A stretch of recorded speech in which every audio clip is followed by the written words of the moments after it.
Assalamualaikum warahmatullahi wabarakatuh. Hai teman-teman semuanya, selamat datang kembali ya di channel Studi Horor.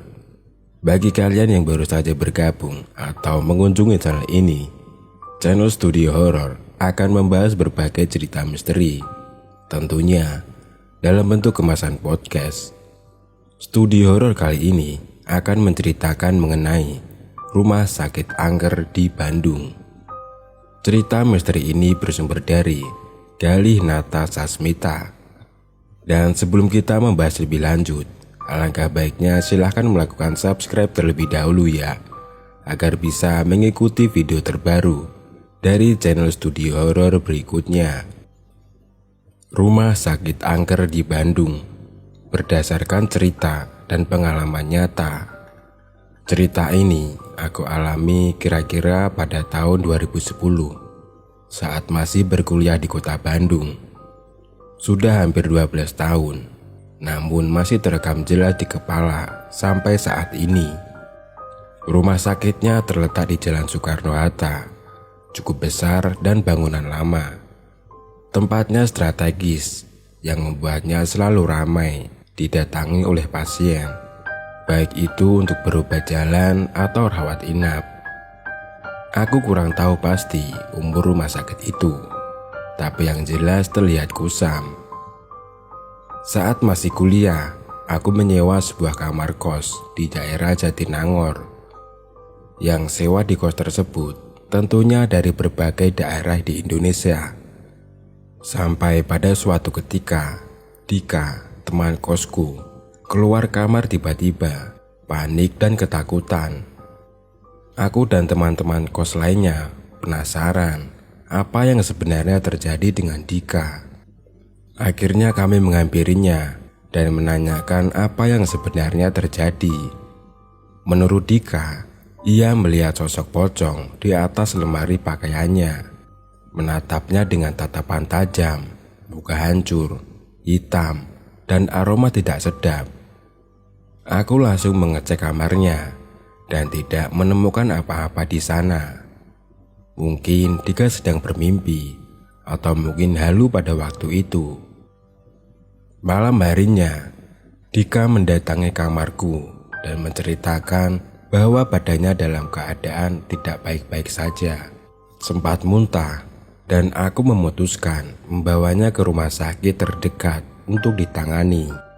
Jarak antara rumah sakit dan kos tidak terlalu jauh, hanya memakan waktu 15 menit saja. Waktu itu jam 10 malam, kami tiba di rumah sakit. Aku langsung menghubungi bagian UGD agar Dika dapat segera ditindaklanjuti.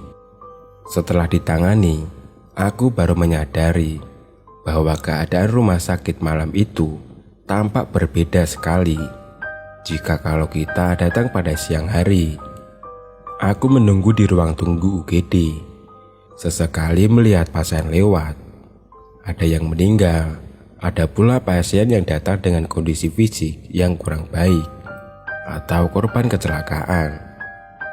Sebenarnya aku tidak takut darah, akan tetapi pada saat itu melihat darah yang bercucuran ke lantai menjadi sensasi tersendiri yang tidak bisa aku lupakan. Kurang lebih 2 jam ditindak, dokter menyarankan agar Dika dirawat di rumah sakit untuk beberapa hari karena ia harus mendapatkan perawatan intensif. Ternyata Dika terkena usus buntu dan harus segera dioperasi. Mendengar hal tersebut, aku langsung menghubungi keluarga Dika. Mereka menyarankan agar dirawat inap dengan catatan ruangan atau kamar yang bagus, 1 orang 1 kamar. Namun malam itu hanya tersisa 1 kamar 2 tempat tidur, dan mau tidak mau memilih kamar itu. Dari ruang UGD menuju kamar yang berada di lantai 3, ada perasaan aneh yang mengikutiku. Entah saat itu aku tidak memahaminya dan mencoba menetralisirnya. Sampailah kami di sebuah kamar di lantai 3. Di sana harus berbagi kamar dengan orang lain, dan aku melihat ada pasien kakek-kakek ditemani oleh 2 orang anaknya. Kakek tersebut nampak kecapean. Nafasnya terisak-isak sesak nafas. Aku membereskan perlengkapan Dika, dan setelah semuanya beres, memutuskan untuk menghirup udara segar di balkon kamar. "Bang, kali mau ngerokok?" Salah satu anak kakek itu datang ke balkon, menghampiriku dan menawarkan sebatang rokok. Aku menolaknya karena aku tidak merokok. Sebut saja namanya Kang Dadang. Ia lebih tua dariku beberapa tahun. Kami akhirnya terlibat obrolan yang cukup asik, dan aku menanyakan ia sudah berapa lama di rumah sakit ini. Menurut Kang Dadang, ia sudah hampir 2 minggu menemani kakeknya di sini. Lalu si kakek sakit apa? Secara medis, kakek tidak sakit, tapi bila dilihat langsung, ia seperti orang yang sesak nafas. Dokter dan Kang Dadang pun tidak memahami kondisi kakek. Sesekali aku melihat ke arah Kang Dadang. Wajahnya tampak pucat, lingkar matanya juga hitam. Dan mungkin ia kurang tidur kali itu buat ngejagain kakek. Pikirku seperti itu. "Bang, hati-hati ya, kalau di sini jangan tidur kemalaman." Ucapan Kang Dadang nampak sedikit aneh. Aku pun tidak memperdulikan perkataan Kang Dadang yang saat itu kembali ke dalam kamar. Sudah tengah malam, aku masih terjaga di balkon. Sesekali memperhatikan keadaan luar rumah sakit. Gelap, sepi, dan terdengar suara burung malam. Aku memutuskan kembali ke kamar. Jadi, kamarnya disekat. Di samping masing-masing ranjang ada sofa kecil yang dapat digunakan oleh penjaga pasien untuk beristirahat. Malam itu, aku benar-benar tidak ngantuk sama sekali. Jam 1:30 pagi, aku mendengar pintu kamar sebelah kebuka. Seperti ada yang masuk. Mungkin ada pasien baru malam itu.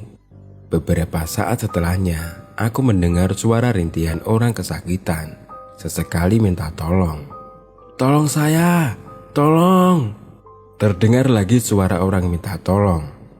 Aku pun penasaran dan memberanikan diri untuk melihat kamar sebelah. Lorong rumah sakit malam itu sepi. Tidak ada aktivitas apapun. Hanya melihat satu kursi roda di samping kamar. Kakiku melangkah perlahan, pelan-pelan sampai aku di depan pintu kamar sebelah. Aku mencoba melihat dari kaca kecil yang ada di pintu. Ternyata di sana ada satu orang pasien dan sedang ditemani oleh seseorang. Tapi ada yang berbeda. Orang yang menemani rambutnya panjang sebahu, tidak rapi, dan seperti memakai daster panjang berwarna putih. Aku tidak lama melihat kamar sebelah dan memutuskan untuk kembali ke kamar. Tapi saat aku berbalik dan melihat ke arah kursi roda yang awalnya ada di depan kamar, saat itu kursi berada beberapa meter dari posisi awal. Oke, mulai panik kan? Soalnya saat aku melihat ke arah kamar sebelah, aku tidak mendengar suara kursi roda gerak sama sekali. Langsung masuk ke kamar melewati kakek. Tapi saat aku lewat ke arah kasur kakek, aku tidak melihat siapa-siapa di sana. Loh, kok bisa kosong? Kakek dan kedua anaknya di mana? Oh, mungkin mereka sedang dipindahkan ke ruang ICU. Karena aku tadi cek ke kamar sebelah, mungkin ya. Soalnya kondisi si kakek sedikit mengkhawatirkan. Malam itu aku tidak terlalu memikirkannya dan mencoba memejamkan mata, lalu tertidur. Keesokan harinya, aku dibangunkan oleh suara alarm HP, lalu cuci muka dan mandi. Keadaan Dika pagi itu terlihat sedikit lebih membaik. Kami sudah bisa mengobrol sedikit-sedikit. Di tengah-tengah obrolan, aku memutuskan untuk ke kantin untuk membeli sarapan. Sebelumnya, setelah pulang membeli sarapan dan kembali ke kamar, aku tidak melihat keberadaan kakek dan kedua anaknya. Mungkin masih di ruang ICU. Waktu itu aku ada kelas jam 1 siang dan memutuskan buat ke kampus dulu. Baru sorenya ke rumah sakit lagi. Soalnya ada teman kosan juga yang mau nengokin si Dika. Setelah selesai kelas, aku ke kosan membawa perlengkapan tambahan, termasuk perlengkapan si Dika. Dan habis maghrib berangkat ke rumah sakit. Di hari kedua, ketika aku masuk ke kamar, aku melihat kakek dan kedua anaknya ada di situ. Kondisinya pun sama seperti semalam, nampak sesak nafas, dan kedua anaknya pun sama. Muka mereka masing-masing pucat. Aku pun langsung nyamperin si Dika, ngobrol-ngobrol. Ada teman kos yang lain juga kan. Nah, di jam 9 atau jam 10 malam, teman-teman kos izin pamit pulang karena ia ada kelas pagi. Sementara aku lanjut nginep di rumah sakit untuk nemenin si Dika. Seperti biasa, ketika semuanya udah kondusif, aku ke balkon kamar, menghirup udara Bandung yang segar. Lalu, Kang Dadang datang menghampiriku. Pakaiannya sama dengan kemarin. Ia kehabisan pakaian sepertinya, jadi nggak ganti baju. Akan tetapi, anehnya, ketika Kang Dadang datang, ia menyapaku sama seperti semalam, menawari rokok, dan kata-katanya sama persis, tidak ada yang berbeda. Aku tidak memperdulikannya, dan kembali ngobrol dengan Kang Dadang. Anehnya lagi, obrolan malam itu sama seperti kemarin malam, persis, tidak ada perbedaan. Aku pun sempat berpikir, apa mungkin saat itu aku sedang halu. Dan Kang Dadang pamit kembali ke kamar pun dengan bahasa yang sama. Jangan tidur terlalu malam di sini.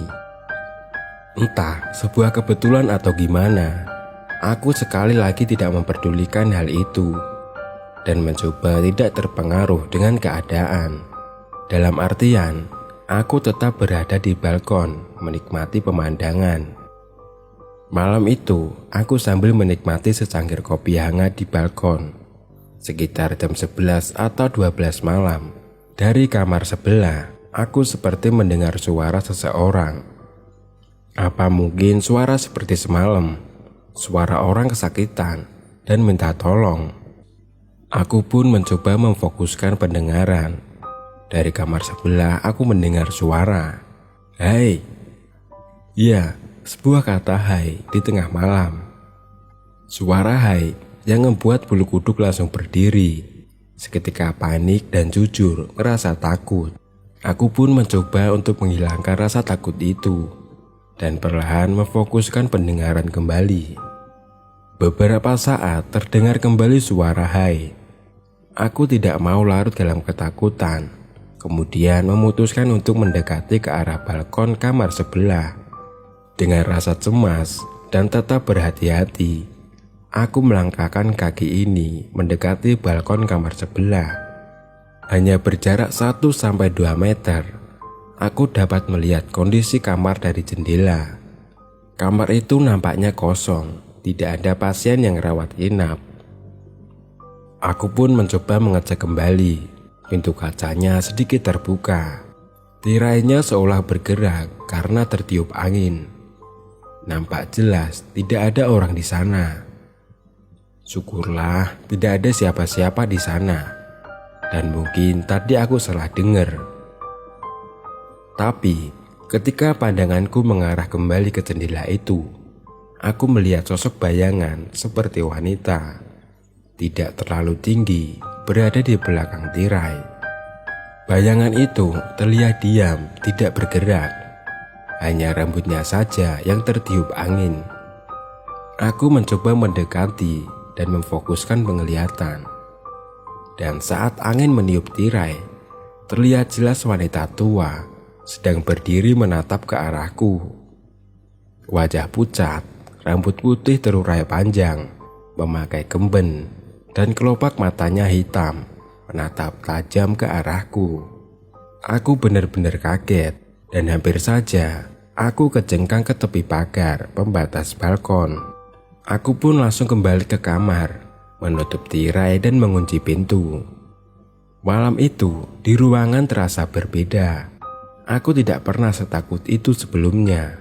Nafasku gak beraturan, keringat dingin juga.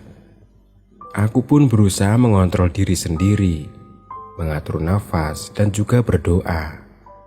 Beberapa saat setelahnya, aku merasa lebih baik dan dapat kembali berpikir dengan jernih.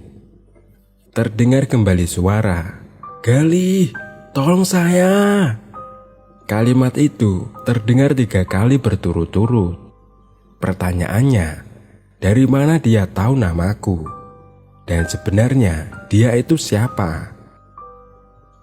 Saat itu juga, aku lari keluar dari kamar, menjauh sejauh-jauhnya. Aku mutusin untuk tidak tidur dan mendekati titik ramai, yaitu resepsionis. Mereka atau suster jaga melihatku dengan tatapan yang aneh. Aku tidak berkata banyak sambil memperhatikan keadaan sekitar.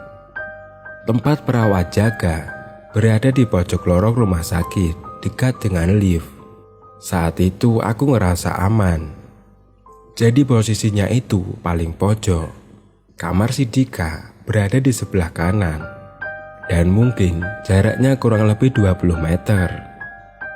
Pandanganku tetap tertuju ke arah kanan, ke arah kamar sebelah yang tadi aku ngelihat ada nenek tua. Lift kembali tertutup dan beberapa saat setelahnya terdengar kembali suara lift kebuka dan tidak ada yang keluar dari dalam lift itu. Aneh memang, gak masuk akal sama sekali. Apa mungkin liftnya sedang rusak? Terdengar suara azan subuh. Aku masih terjaga, tidak tidur, dan juga memberanikan diri turun ke lobi untuk menunaikan sholat subuh. Di hari ketiga, aku memutuskan untuk rehat sejenak di kos-kosan. Dan di hari keempat, aku kembali ke rumah sakit itu lagi. Setelah maghrib, aku sampai ke rumah sakit dan langsung nyamperin suster yang jaga untuk menanyakan perkembangan keadaan si Dika. Lalu, aku menghampiri Dika di kamar. Malam itu, kakek dan kedua anaknya masih terlihat sama. Mukanya pucat, nafasnya tersendat, dan mengenakan pakaian yang sama juga. "Dik, gimana keadaanmu sekarang? Tadi nyokap kamu nelpon aku, transfer buat kebutuhan kamu. Jauh lebih baik, Lih. Terima kasih ya." Kami pun ngobrol-ngobrol santai. Setelahnya aku ke tempat suster jaga. Niatnya mau nanyain jumlah tagihan yang harus dibayar. Kang Dadang, gimana itu si kakek udah sehat?" Kang Dadang tidak menjawab pertanyaanku. Ia hanya merunduk dengan wajah yang selalu pucat. Aku pun menutup pintu dan berjalan menuju tempat suster jaga. Aku dan beberapa suster ngobrol-ngobrol santai, hingga aku menceritakan kejadian aneh yang aku alami selama di rumah sakit ini. Mbak Nawang, perawat senior, terlihat serius mendengarkan ceritaku. Dari hari pertama aku menjaga si Dika sampai malam ini. "Mbak, di sini itu serem ya?" Mbak Nawang tidak membalas pertanyaanku dan hanya tersenyum. Lalu aku menanyakan si kakek yang saat itu ada di kamar itu, sebenarnya sakit apa dan sudah berapa lama di sini. Mbak Nawang pun memberitahu kalau si kakek itu sakit paru-paru, jadi ia terlihat selalu sesak. "Iya Mbak, tadi saya ngelihat si kakek juga masih sesak nafasnya, dan anaknya juga kelihatan murung banget. Terus herannya, kalau siang saya selalu gak ngelihat mereka. Pindah ke ruang ICU ya?" Mbak Nawang pun hanya diam, tidak menjawab pertanyaanku lagi. Dan aku ngeliat perawat lain seolah berbisik, mengatakan sesuatu atas ceritaku tadi. Aa yakin lihat si kakek dan kedua anaknya ada di kamar." "Iya Mbak, Barusan saya kan ke kamar dan ngelihat mereka ada kok. Mbak Nawang diem lagi dan tidak berkata apapun. Mas, sini saya kasih tahu, tapi jangan kaget ya. Iya Mbak, emang ada apa ya? Akhirnya Mbak Nawang membuka suara juga. Penasaranku akan terjawab. Mas, kakak yang Mas Galih lihat itu sebenarnya udah meninggal 2 hari sebelum Mas Galih kesini. Hah? Gimana? Udah meninggal? Gimana bisa udah meninggal? Setiap malam aku ngelihat mereka ada di kamar. Dan tadi pun sebelum menghampiri suster, mereka masih ada. Mbak Nawang jangan bercanda ya. Gak mungkin Mbak, barusan saya sebelum kesini ke kamar dulu dan mereka ada di sana. Mereka selalu terlihat pucat, tapi apa benar udah meninggal? Mbak Nawang kemudian memberikan bukti administrasi kakek itu yang sudah meninggal beberapa hari yang lalu. Lalu pertanyaannya, Kang Dadang gimana? Mbak Nawang pun melanjutkan ceritanya. Mas, setelah kakek itu meninggal karena penyakit paru-paru, beberapa saat setelahnya, kedua anak kakek itu bunuh diri. Mereka loncat dari atas balkon. Mendengar cerita Mbak Nawang, pikiranku udah kemana-mana. Takut juga iya, bingung juga iya. Mbak, di kamar sebelah tiap malam juga aku sering mendengar suara aneh. Malah ngelihat nenek-nenek. Serem banget mukanya, ada di belakang tirai. Aku lanjut menanyakan hal kedua kepada Mbak Nawang. Mas Galih yakin di kamar sebelah itu nggak ada pasien mas, kosong. Beberapa bulan yang lalu memang ada pasien yang dirawat di situ, lalu meninggal juga. Selama sakit dijagain oleh ibunya yang sudah sepuh. Jadi mengetahui anaknya meninggal, ibu itu langsung drop dan dirawat juga di kamar itu. Dan kemudian meninggal dunia. Malam itu juga aku meminta kepada pihak rumah sakit untuk pindah kamar. Mbak Nawang pun membantuku mencarikannya dan akhirnya dapat satu kamar di lantai 2. Aku membereskan perlengkapan dan memberitahukan kepada Dika bahwa akan pindah kamar. Di kamar, aku tidak melihat orang lain selain aku dan Dika. Kakek dan kedua anaknya tidak nampak terlihat di ranjang. Aku pun segera membereskan perlengkapan, lalu pindah kamar. Perlengkapan sudah beres, kami sudah bisa pindah kamar. Dan ketika aku menutup pintu kamar, aku ngelihat dari dalam jendela, Kang Dadang tengah tersenyum ke arah kami. Tersenyum dengan wajah pucat dan lingkar matanya hitam. Aku pun langsung meninggalkan kamar itu dan menuju ke lantai 2. Kamar di lantai 2 nampaknya biasa saja. Tidak terasa sesuatu yang aneh, hanya ada kami di sana. Aku pun tidak menceritakan ke si Dika tentang apa yang aku alami beberapa hari di rumah sakit ini. Sampai saat ini, ketika Dika sudah tiada, ia meninggal dunia. Ia tidak mengetahui kejadian ini. Oh ya, sehari setelah Dika meninggal, aku memimpikannya bertemu dengan dia. Wajahnya tampak murung dan juga pucat. Aku menanyakan kenapa dan apa yang terjadi dengannya, tapi ia tidak menjawab pertanyaanku.